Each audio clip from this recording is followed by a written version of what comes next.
que tu écrivais des mensonges et tu disais qu'il avait raison. Est-ce que tu peux nous expliquer ça? Ben oui, enfin il avait raison. Disons que quand il me le disait, c'était quelque chose d'assez émouvant, parce que c'était quelqu'un qui n'avait pas lu beaucoup de livres dans sa vie, qui venait de la mine. Bon, je pense qu'il a lu mes livres dans sa vie, et Germinal de Zola.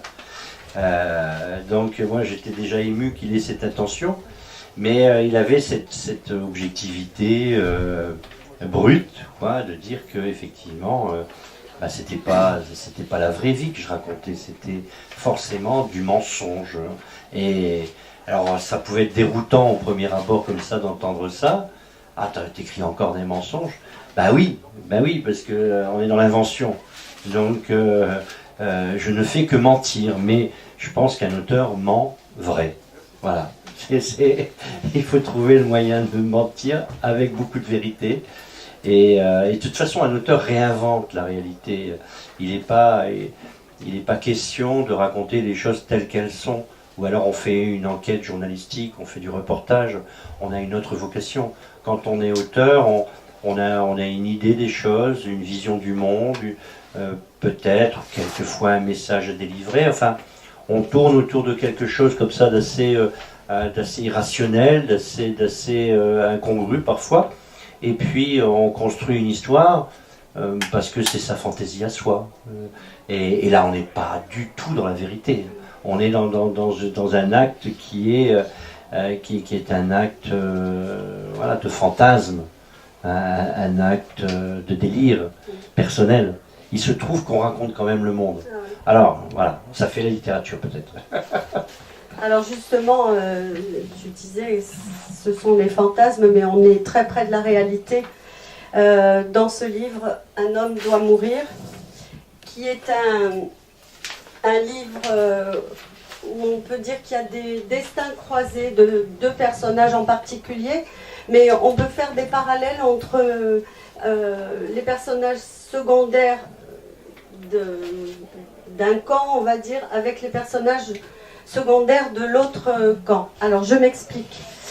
On a Boris qui est un naturaliste qui fait des comptes rendus sur les projets industriels qu'ont certains pour installer leurs déchets dans le sol. Donc c'est lui qui est chargé de vérifier si c'est toxique ou pas. Et Boris s'arrange toujours pour faire des comptes rendus favorables aux industriels. Donc il a en quelque sorte vendu son âme, cet homme-là. Et il est arrivé à un moment de sa vie où il se pose quand même des questions sur ce qu'il fait. Et parallèlement, il y a Alexis qui, lui, exporte du bois coupé dans les forêts du Nord. Et son ami l'appelle au secours. Donc, il va traverser la France et arriver dans les Landes pour venir au secours de son ami Raphaël. Et là, on a en quelque sorte un troisième personnage qui est la nature, avec l'ami d'Alexis, qui a, grâce à son pouvoir, à sa puissance, rien que par son argent, son compte en banque, a fait ériger une maison au milieu des dunes. Il a fait araser le sable, comme si la nature lui appartenait. Et donc il a forcément des écologistes, des naturalistes qui sont là pour défendre cette zone. Hein. Et il va traverser, et à mesure qu'il traverse la France pour rejoindre son ami, il se demande quel est l'appel qui lui tend, qu'est-ce qu'il y a de si grave. Et j'ai beaucoup aimé le fait que les kilomètres soient notés comme ça. Souvent, on va dire, une fois passé 300 km, il arriva à tel endroit. Toi, tu notes, et ça rappelle, quand on prend les petites routes, on a comme ça des bornes avec les kilomètres. Je trouve que ça rythme. Toi, quelle était ton idée de le noter comme ça, son voyage?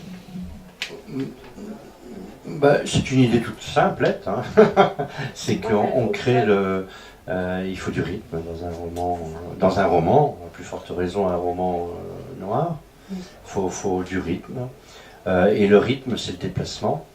Et donc là, c'est vrai que c'est tentant de marquer les temps de réflexion d'un personnage par rapport aux bornes. Hein, donc au kilomètre 150, il a telle pensée, tel trouble, il se passe telle situation, et sans avancer dans la dramaturgie du récit, on marque là de cette façon tout de suite le mouvement, qui va être le mouvement du livre. C'est pas une idée très originale, hein. Par contre c'est une rythmique qui est intéressante. Après, pour revenir sur le personnage de Boris, oui, il a vendu son âme au diable quelque part, mais c'est un personnage encore assez frais, et il a une vocation qui n'existait pas encore 10 ans auparavant, parce que il n'y avait pas de la part des entreprises qui envisagent un projet industriel, un projet ferroviaire, autoroutier, il n'y avait pas, à une certaine époque, obligation d'expertise. Donc, nécessité de compétences naturalistes particulières. Donc Boris est un nouveau personnage de la littérature par ce fait-là. Et il y a quelque chose qui du coup va en découler, c'est que lui fait des rapports à décharge, c'est-à-dire il permet par son expertise de justifier certains projets industriels, mais il le fait avec mauvaise conscience parce que de formation naturaliste, sa position dans la société n'était pas forcément à cet endroit. Et moi, ça me permet surtout de réfléchir justement au rapport de l'homme à la nature et comment c'est compliqué aujourd'hui d'être un amoureux de la nature et un défenseur de la nature à cause de cela, mais aussi parce que les agressions faites à la nature sont multiples aujourd'hui et de plus en plus violentes, et qu'à partir de là, l'homme qui aime la nature est presque condamné à la dépression, quoi, parce que c'est difficile d'endurer tout ça. Tous les jours, on sait que plein de choses nuisent à notre santé, hein, entre le glyphosate, le plastique, l'atome, etc. On voit autour de nous les dégâts de notre humanité un petit peu excessive. Bon, ça on le voit, on l'intègre, on vit avec, et puis après vous êtes confronté à des choses complètement plus violentes, c'est-à-dire l'abattage d'un rhinocéros avec son petit à côté, et on voit le rhinocéros, la maman morte avec le petit qui tourne autour pour téter, c'est trop tard.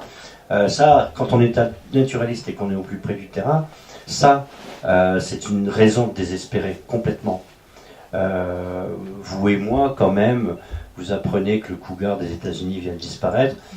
Bon, ça vous perturbe un peu quelques heures, mais ça ne remet pas en jeu votre vie. Pour un naturaliste, c'est plus profond que ça.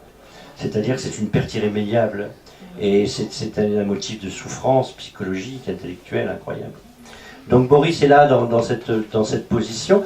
Et ce qui sera intéressant dans le livre, c'est qu'il va se transformer un peu, puisqu'il a en face de lui un personnage positif, qui est un défenseur de la nature, et qui justement va trouver, grâce à cette libellule, le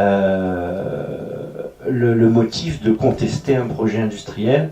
Et donc deux façons de voir le monde vont là se mettre en place et se répondre, et ça permet pour moi de réfléchir à la marche du monde, quoi. Alors justement, ce qui est particulièrement intéressant, c'est que même si il y a des défenseurs de la nature ardents dans ce roman, mais qui n'ont rien d'intégriste. C'est-à-dire que tu disais que Boris avait quand même encore gardé une part de fraîcheur. Je trouve que c'est valable pour la plupart des personnages qui ont des failles, des tours et des détours, je dirais, dans leur personnalité. Ils ne sont pas ni bons ni mauvais, et on ne sent pas de jugement de valeur à mesure que tu écris. On est dans une réalité, dans un constat. C'est pas mon rôle en tant qu'auteur de délivrer une parole, une vérité, j'en ai pas, je suis fait de doutes et d'incertitudes, à plus forte raison parce que je suis un créateur, c'est inhérent à la démarche de création, d'être dans le doute. Je connais pas beaucoup de créateurs qui ont des certitudes, ou alors il faut qu'ils me racontent. Et donc sur ces questions, pareil, moi je n'ai pas de certitude. je suis surtout effrayé, émotionnellement perturbé par comment ça se passe. Mais je n'ai pas de certitude. Alors mes personnages ne peuvent pas être tranchés non plus. Et en plus, je crois relativement en l'humain. Je pense qu'il y a une part de lumière et beaucoup de noirceur.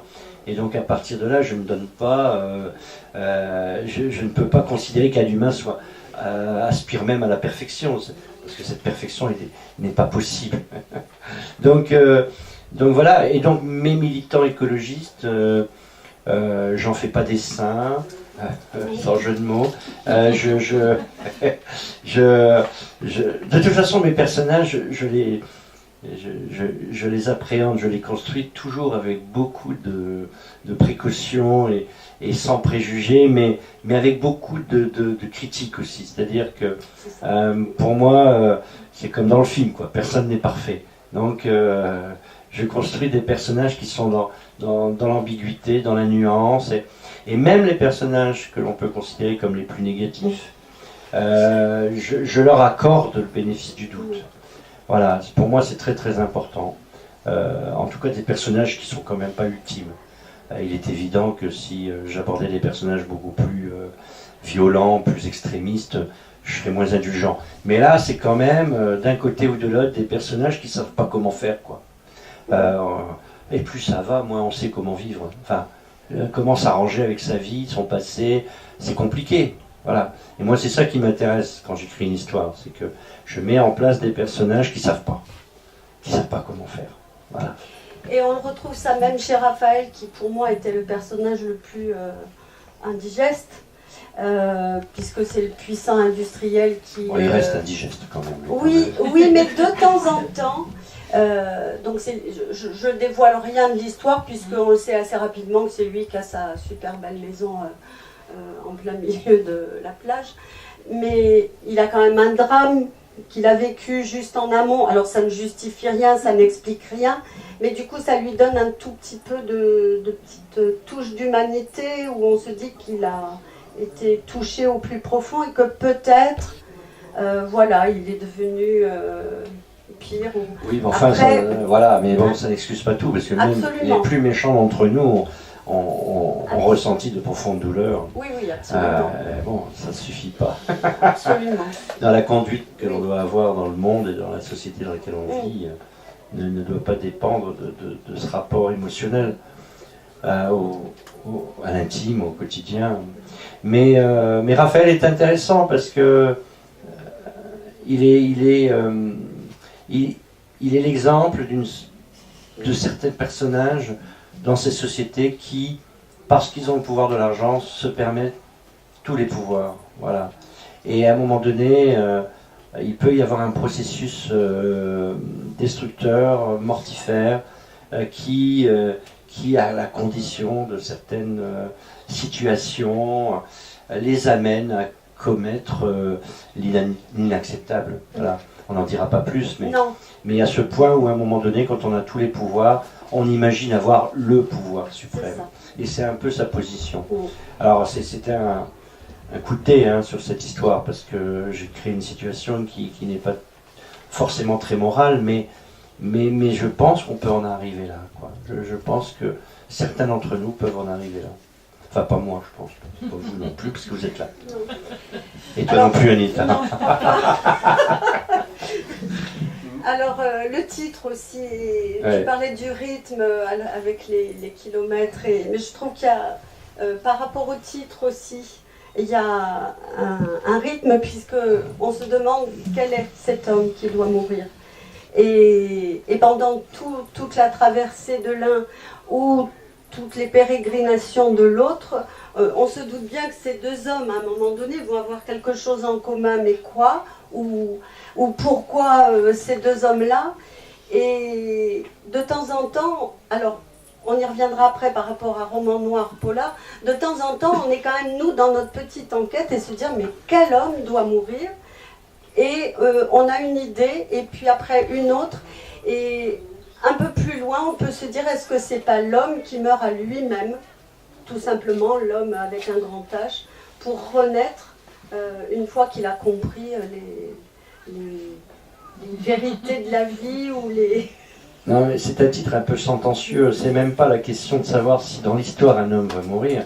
C'est plus largement que, comme toute chose sur cette terre, un homme doit mourir. Voilà, c'est métaphysique, c'est tout simplement ça. Voilà, et je le crois, hein, c'est-à-dire que on oublie trop souvent, par angoisse, par illusion, par je ne sais quoi, que nous sommes mortels. Et je pense que si l'humanité avait un peu plus conscience de sa fragilité, de sa faiblesse et de sa finitude, hein, pour ne pas parler de mort, on n'en serait pas à se traiter les uns par rapport aux autres comme on est en train de se traiter, et on ne traiterait pas la planète sur laquelle on vit comme on la traite aujourd'hui globalement. Même si individuellement il y a des conduites bien plus sympathiques et exemplaires, n'empêche que globalement on peut s'effrayer de la conduite de l'humain sur cette planète. Et c'est un rappel que je fais, c'est-à-dire qu'un homme doit mourir. Voilà. Mais comme toute créature sur cette terre, ça fait partie du cycle de la vie, et ça nous angoisse, c'est terrifiant, mais c'est comme cela. Et si bien qu'il y a cette ambiguïté au départ sur le titre, et effectivement, bon, là c'est l'auteur qui exagère un peu, qui triche, et je vous mets dans une espèce de suspense d'entrée de jeu, alors qu'il n'y a pas lieu, parce que c'est le seul livre que j'écris où on ne meurt pas, en gros, quoi. Voilà. Donc c'est pour m'amuser avec vous aussi un petit peu, quoi. Mais on comprend très vite qu'il y a une dimension philosophique au récit. Alors que l'on trouve aussi avec cette libellule qu'il est question de défendre, et tu le dis dans le roman à un moment donné, que ça peut paraître très anecdotique de vouloir défendre une petite libellule quand de l'autre côté du monde il y a des tragédies. Mais en fait, si on peut s'intéresser ou se questionner, s'apitoyer sur le sort d'une libellule, alors on peut aussi s'intéresser à l'autre qui meurt dans des conditions dramatiques. C'est une banalité. Regardez comment un homme se comporte avec son chien, et vous saurez très, très bien comment il se comporte avec son entourage, sa mère, ses enfants. Il y en a parfois même qui traitent mieux leurs chiens que leurs enfants. De toute façon, c'est très symbolique. Enfin, je veux dire, si vous avez dans un jardin des enfants à qui on n'a pas appris le sens de la beauté et le respect des choses, ils vont écraser les fourmis, les araignées parce que c'est sale. Ça détermine énormément dans leur vie la manière dont ils vont se comporter dans la société. C'est terrifiant, mais c'est comme ça. Quand vous avez le respect des choses au plus près et très tôt, vous avez le respect de la vie et le respect de l'autre. Donc, sans faire de prêchi-prêcha, moi je crois en certaines bases fondamentales d'éducation, comme ça. Et c'est évident qu'aujourd'hui, on pourrait reprocher à des naturalistes de se soucier d'une espèce, même en danger, etc. Alors qu'à l'autre bout du monde, ou en Méditerranée, il y a des migrants qui se noient et tout, c'est le même combat de l'humanité, c'est le même respect de la vie.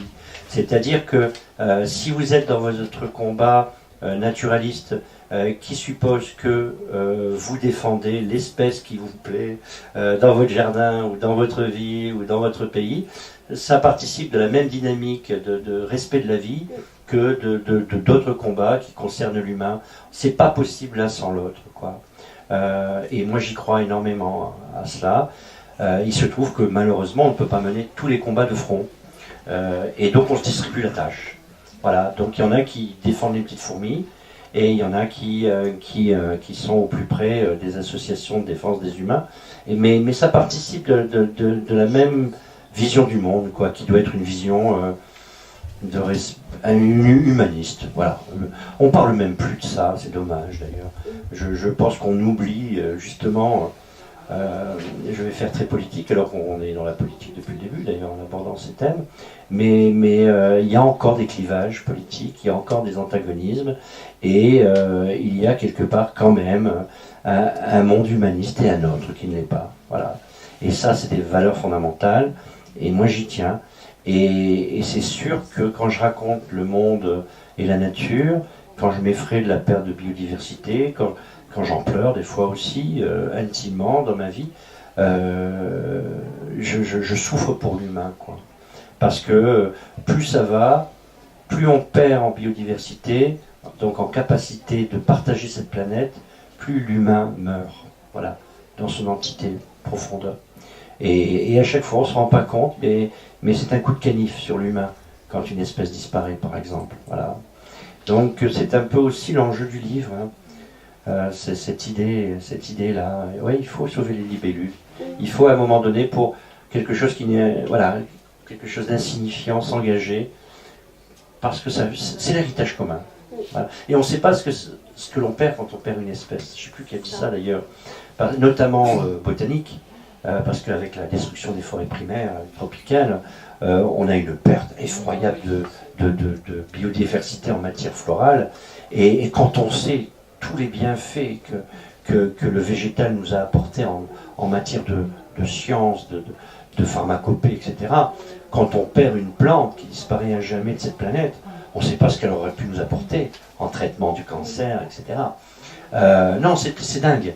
Et moi, aujourd'hui, je suis complètement effrayé par ce manque de pertinence de l'humain.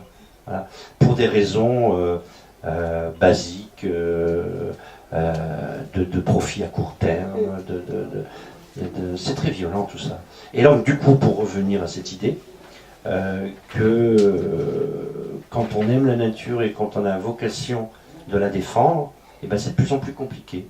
Voilà, parce que on est à un moment donné forcément un peu dépressif. Ah oui. Ouais. Ben oui, il y a des matins.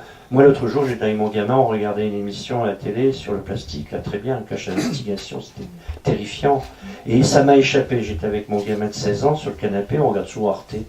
On fait intelligent comme ça. Et non, mais c'est bien, c'est quand même c'est comme la chaîne de télévision de l'intelligence. Et à un moment donné, ça m'a échappé, j'avais pas le droit de lui dire ça, mais de toute façon, c'est foutu, quoi. Et mon gamin qui a 16 ans me dit, papa, mais violent, mais il a été dur, quoi, mais il a eu raison, mais papa, je vais pas me lever tous les jours en pensant ça, quoi. Waouh, dingue. Et du coup, je me suis repris et j'ai dit, ouais, mais bon, je verbalise, mais on s'y met alors. Voilà. On s'y met. Donc on boit plus de coca, on a éliminé le plastique de la maison, on n'achète que des trucs en verre maintenant et tout. Bon, on le faisait déjà un peu, mais on a accentué le truc. Mais il y en aura certains pour dire qu'on est des intégristes, hein, parce qu'on n'est pas dans le sens des lobbies super puissants, on n'est pas des modernes. N'empêche que vous avez vu les effroyables effets de tout ça. Donc voilà, il y a des raisons. Après, moi je continue à être... De toute façon, tant que certains d'entre nous ne baissent pas les bras et continuent à transmettre la bonne parole et à continuer à agir aussi modestement que ce soit, c'est pas perdu. C'est pas perdu, tout à fait. Mais ça ne suffira pas quand même. Alors un dernier mot, j'aimerais bien que tu... Hier on a rencontré les lycéens du lycée de la Mer et comme il était question de ce roman qui est un roman noir, tu nous as parlé de la planète polaire. Tu peux nous en redire un dernier mot ? Oui, on a tous un peu notre définition du genre, hein. Mais il se trouve qu'on peut considérer le polar comme une planète sur laquelle il y a différentes influences. Donc il y a effectivement le roman policier qui s'est illustré, et de quelle belle manière, avec des auteurs comme Simenon par exemple. Et le roman policier procède d'une dynamique très simple, hein. Il y a un crime au départ, c'est pas forcément un crime de sang, hein. Ça peut être un enlèvement, ça peut être un hold-up, ça peut être... Il y a une enquête et à la fin on sait qui que quoi. Et c'est souvent assez moral, parce qu'à la fin la société s'en sort bien, hein. Le coupable est appréhendé ou tué, etc. Ça c'est le roman policier. Le thriller procède d'une dynamique, d'une noirceur et d'une dynamique, d'une rythmique complètement différente, où là on est dans une intention de dépaysement mortifère, on va dire. Et là on avance sur une rythmique assez efficace d'ailleurs, parce qu'ils sont très doués pour faire tourner les pages, et voilà, au risque d'ailleurs d'être parfois dans certaines incohérences, mais c'est pas grave. Et non, mais c'est pas grave. Je veux dire, Si tous les livres étaient hyper cohérents, justement, ça serait plus non plus du roman. Donc, à un moment donné, il faut se permettre des libertés. Et alors, pour faire court, il y a ensuite le roman d'énigmes, où là, voilà, c'est Agatha Christie, quoi. C'est aussi, voilà, vous vous rappelez des histoires comme le crime de l'Orient Express. Voilà, il y a une énigme. On va répondre à une énigme, voilà. Et puis le roman noir. Voilà, le roman noir qui est délibérément politique, dans le sens où c'est un rapport au monde qui est citoyen. Et le point de vue ne sera pas forcément le point de vue moral, il pourrait être le point de vue immoral. Et un des exemples, par exemple, c'est Un tueur sur la route de James Ellroy, où le personnage principal est du point de vue du tueur. C'est extrêmement indisposant. Et comme dans la vie même, souvent dans la vie même, le roman noir se termine mal, c'est-à-dire que le mal l'emporte sur le bien. Ce qui se passe la plupart du temps. Vous savez que la plupart des crimes sont irrésolus. Il y a des gens qui se sont permis pour de suspects, de douteux profits, fermer des usines et mettre à la rue des milliers de personnes avec les dégâts collatéraux que l'on connaît, ils ne sont toujours pas sous les verrous. Alors que c'est du crime contre la société. Pour moi, les grands criminels de cette époque, c'est ceux qui ferment des usines et qui délocalisent et qui provoquent du désarroi familial, du suicide, des séparations. Ce sont ceux-là, les vrais criminels, pour moi, aujourd'hui. Ils font plus de dégâts que certains autres. Et voilà. Et donc là, on est dans une autre criminalité, et donc on est dans une autre intention de la part de l'auteur, et c'est très dérangeant, parce que on brasse des trucs désagréables. Mais bon, ça c'est un résumé, c'est un point de vue. En plus d'aujourd'hui, demain je vous dirai autrement les choses. Non, c'est vrai, hein, parce que chaque jour on réfléchit à ça, on se demande ce qu'on fait, pourquoi on le fait, qu'est-ce qu'on raconte. Moi je sais que je suis sur ce territoire-là du roman noir, du roman sociétal, et c'est vrai que ça fait des années que je n'ai pas pratiqué le roman criminel au sens strict. J'en ai fait, hein, vous verrez, hein, sur ma table, j'ai quelques romans dits policiers, mais moi, depuis certaines années, ce qui m'intéresse, c'est la grande criminalité. C'est justement les conséquences de la mondialisation, de la délocalisation, les fermetures d'usines. Voilà, je suis dans cette thématique-là. Pour moi, le crime est là. Alors moi, je vous invite à lire ce magnifique « Un homme doit mourir ». On en ressort avec plein de questions, pas forcément de réponses, mais de l'humilité. Merci Pascal. Merci Anita. Merci à vous. Merci.